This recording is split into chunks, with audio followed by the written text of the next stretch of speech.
શીખડાવી દઉં ટાઈમ મેનેજમેન્ટની. માની લ્યો તમે સવારે એક ટુ ડુ લિસ્ટ બનાવ્યું, 10 પોઈન્ટ લખ્યા કે તમારા 10 કામ છે, બરોબર. સાંજે એ 10 કામમાંથી 5 કામ તમારા થઈ ગયા, તો તમે ખુશ થશો? હા કે ના? હવે હું બીજો પ્રશ્ન, હા ખુશ થશો કે 5 કામ થઈ ગયા. હવે હું બીજો પ્રશ્ન કરું. તમારે 10 કામ કરવા છે, 5 કામ એવા છે કે જે જરૂરી નહોતા, 3 કામ એવા છે જે કરો તોય ચાલે, ના કરો તોય ચાલે, પણ 2 કામ એવા છે જે બહુ જરૂરી હતા. મારા માટે આજે કહું તો અહીંયા જીપીબીએસમાં આવી અને આપવું, ટોક આપવું, એ મારા માટે સૌથી વધુ જરૂરિયાતનું કામ છે. હવે 5 કામ મારા જે જરૂરી નહોતા એ થઈ ગયા હોય અને જે જરૂરી છે એ ના થયા હોય, તો સાંજે આપણે ખુશ થશું નહીં.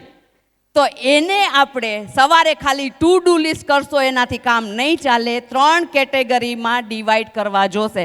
તમે બિઝનેસમાં હોવ, તમે ઘરે રહેતા હોય, તમે જોબ કરતા હોવ કે તમે સ્ટુડન્ટ્સ હોવ, કોઈ પણ 3માં ડિસાઈડ કરવા જોશે.